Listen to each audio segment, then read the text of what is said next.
the way that we as Americans think about poverty, particularly rural poverty, I don't think we think about it enough. In the Delta, it's part of the landscape. I sent my then girlfriend, my now wife, to drive through the Delta on her way to Vicksburg from Memphis. And I said, you've got to see this amazing landscape. And she gets there, she says, why did you send me through there? I said, I just saw nothing but poor people. And at this point, there were still the sharecropper shacks. She said, why'd you do that? And that was the first moment I realized that for me, poverty in the Delta was just part of the scenery. I completely ignored the fact that this is a place populated with poor people, visibly, with visible poverty. And I think a lot of Americans are like that. It's just part of the scenery. We don't see it.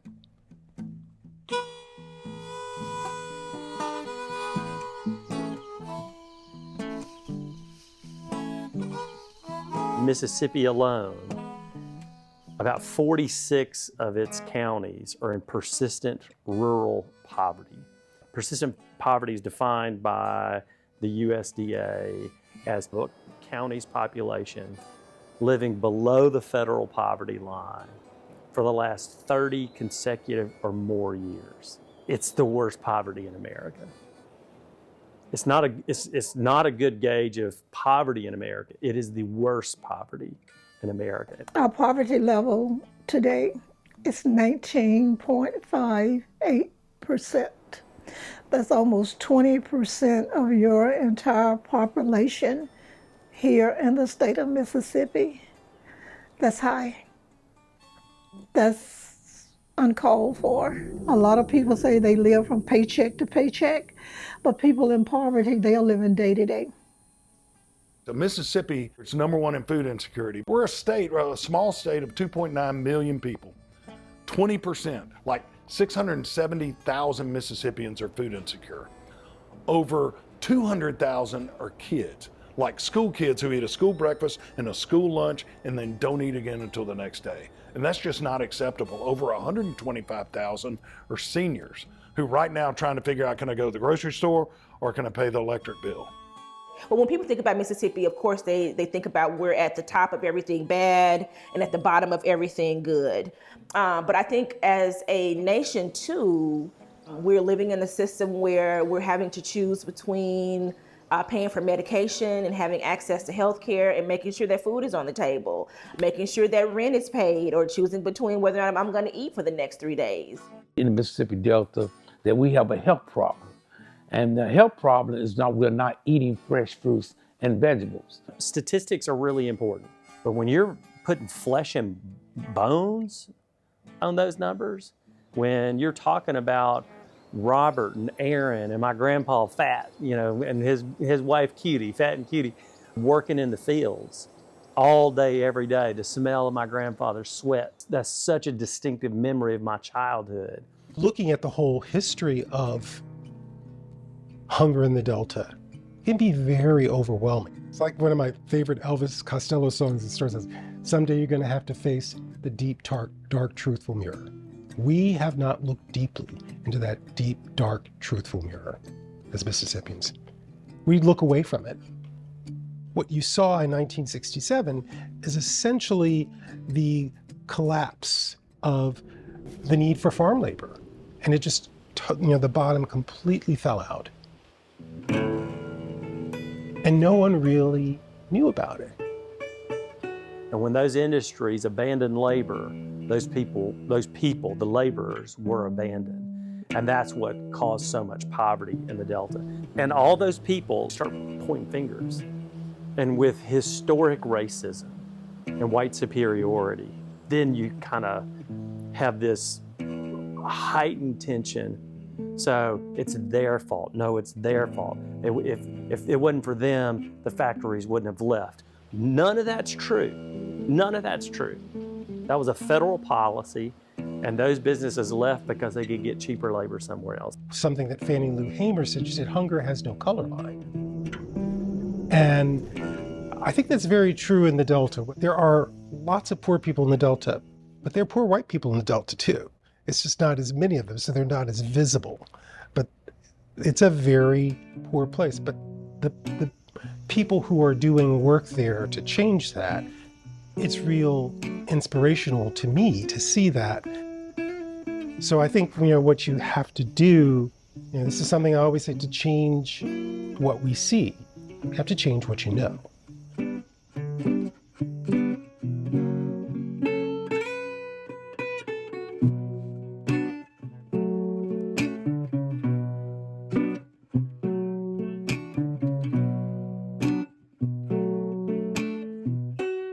I went up to Oxford for a weekend, and I realized I leave my nice little Belhaven neighborhood.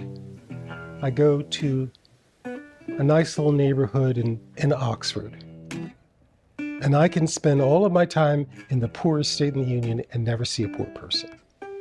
The way things work in the Delta, it's by design. And until we recognize that this didn't just happen, we allowed it to happen. Prime example, at one point in time, we had a community garden at the local school here in Shaw. But due to local politics, the garden is no longer in existence. But hunger is ongoing. It doesn't just stop after 5 years. The government of the United States has been bent towards the wealthiest people for 50 years. And you look at federal policy after federal policy, year after year, the preponderance of those policies all benefit the wealthiest people in this country. And to do that, we've dismantled the social safety net, which means we have taken money away from the poorest citizens and given it to the wealthiest citizens. People really don't take it seriously that there are households where children are hungry. And not even just children, but individuals, period, that are dealing with hunger. If you're a kid in school and you're hungry, you're not thinking about anything else. You're not thinking about math or English or behavior or sports or anything else. If you're hungry, that's all you're thinking about. It's our most basic need. It's absolutely immoral to have 16 to 20% of children living below the poverty line while we have billionaires. That is a shame on this country. It's a shame on this country that we would have a single billionaire while 1 out of 5 children in this country live in poverty. Shame on us. The planner class continues to find a way to be the main beneficiary of any change that comes to the Delta. And that's the thing that I think anything that comes to the Delta that we have to be careful about. Because over history, the Delta Council is very powerful. And I think they have really kept some of that change from happening. I've had 2 people say to me that we just need to depopulate. I find very upset. And they've said it to me with a straight face. Not jokingly, not ironically, but quite definitively that that's what should be done. Rather than looking at the people who are trying to create the change, what is it they're doing? How can we take that idea and implant it somewhere else that might need something like it? We're not thinking about that. So the idea that an entire race of people can pull themselves up by their bootstraps in the past 50 years, that's pretty ridiculous. To think that somebody wants to live in poverty or enjoys living in poverty, that's just categorically not true. In thinking about the Delta, we have trafficked in shame. We have made the people there feel ashamed of who they are and where they came from. And make them feel ashamed of the place they are from. And there's something morally wrong about that. To think systemically is a challenge for a lot of folks, because that will start deteriorating your stereotypes. Are all the people in the Delta that lazy? Or is there something systemic that holds them hostage? And usually they're talking about African Americans who are poor. That's racist.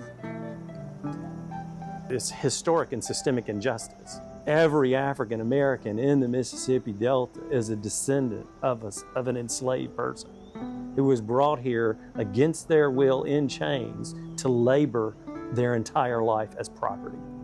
And then what happens when the stereotypes fall all apart? Then you're left with real human beings. There may be a father, $12 an hour, his wife, $10 an hour. That's not a lot of money. You have to have 2 vehicles because here in Mississippi, there's no public transportation. You have to have some kind of insurance. Now you got another problem. They are looking at, what is it do I pay first? Clothing for the kids, putting food on the table, insurance, a vehicle. I was skeptical that there was even a food insecurity problem. I was like, well, this is America. You know, I could get some third world Central American country maybe having food insecurity issues, but you know, not here. Listen, the Delta has a huge stigma in this state. And so much so that people from the Delta are like, oh, I'm not from Mississippi, I'm from the Delta. I mean, in my own family, my wife is from the hills, and her parents had a hard time with her marrying poor white trash from the Delta. I mean, a real hard time. But I think so much of the stigma around the Delta is cloaked in that superiority of those people in the poorest part of the country. Like they've somehow failed. There's some kind of moral failing there. They can just rely on the stereotype, point fingers, and shrug their shoulders. Look at those people in the Delta. In America, if you just work hard, you should be fine. And if you're not fine, then you're probably not working hard. That's a devastating narrative. At that point, if you start to believe in human equality, it becomes reflexive. It's not about them, it's really about me. It's about my perception and what that perception is based on. That's something you have to deal with internally. And a lot of people who don't live in the Delta don't have to dig that deep in their lives. That's a powerful turn from those people to self-reflection around race, racism, systemic injustice, historic injustice, and the role we all play in that. We are here on some of the richest land in the world. But we are calling ourselves some of the poorest people in the world. There's something wrong with that. We can't see the forest because of the trees. Take that with you. Part of that is, why don't you go to the Delta?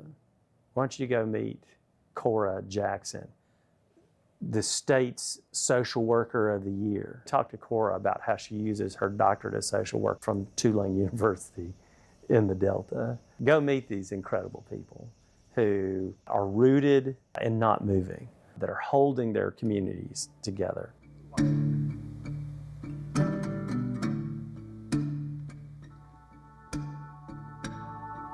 Mississippi is number 1 in food insecurity, but we're also always at the top of the list as being one of the most charitable. It's just Mississippians taking care of other Mississippians. There's a long history of these type of efforts going on. Jack Geiger at the Delta Health Center, they used to write prescriptions for food. And he said, well, if these people don't eat, they will die. It's almost like medicine for their survival. The food brings people together. There's all kind of light, and a lot of it has to do with school teachers, who, to be a school teacher in the Mississippi Delta, is to knowingly take a job where you're going to be underpaid and under-resourced because you care for children. I mean, that's some bright light in dark, dark spaces. We get hit by a hurricane every once in a while, and That's when you see the best of Mississippi come together. Is nobody asks anybody to do anything. It's just like in our DNA. Mississippi Coast for Kids is a nonprofit organization that was established in 2016.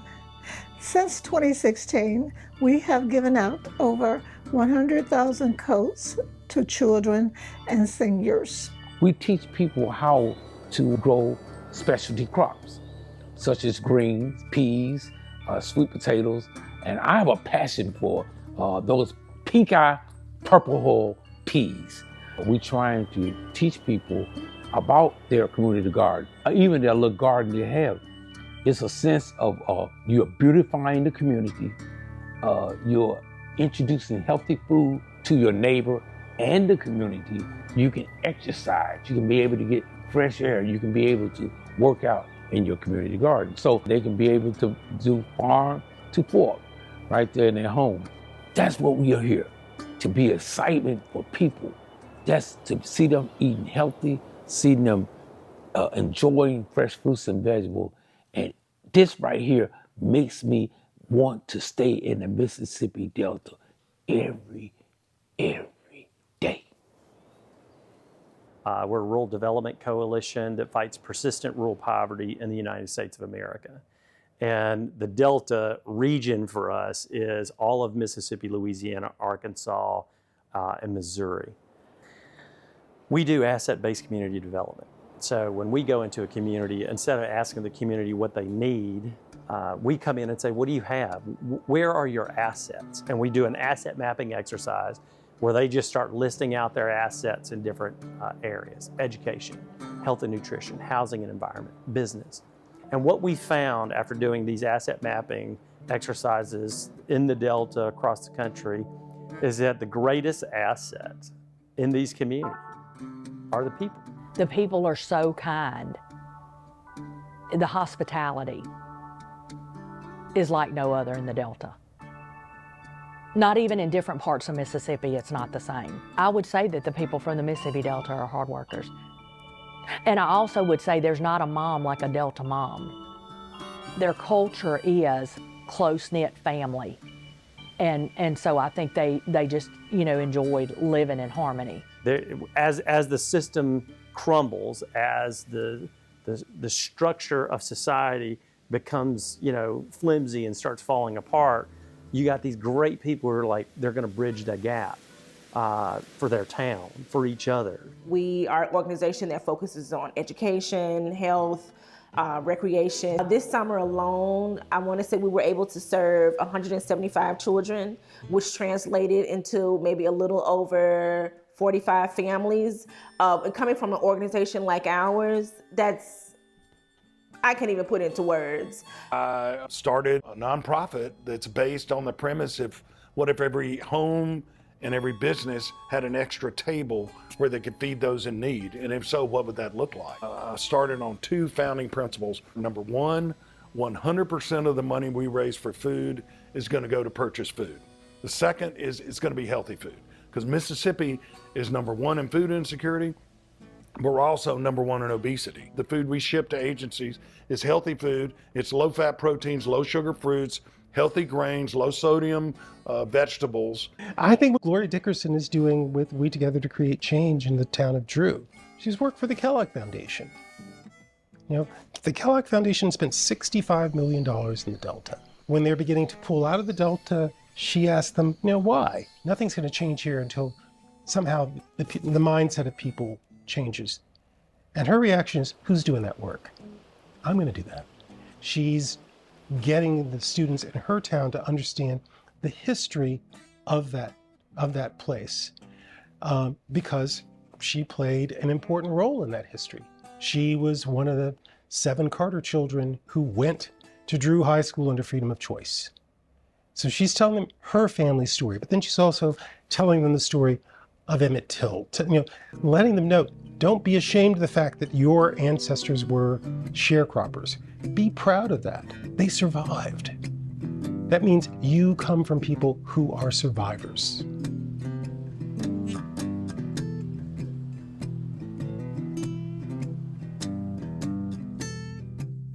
The Delta is a place that we thought we could just extract things from. Places where you've extracted something from.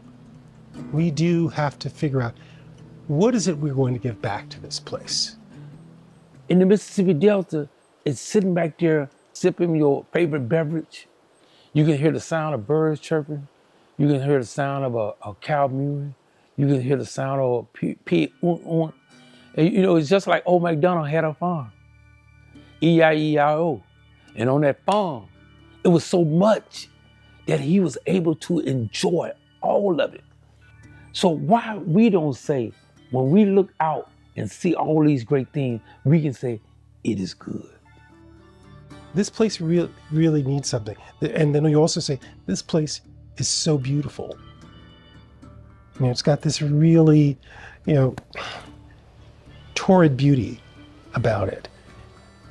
Seeing the cotton fields and the soybean fields and all the farmland as far as I can see. Living in North Carolina for 9 years and being at the foothills of the mountains and the Blue Ridge Mountains and how beautiful that is.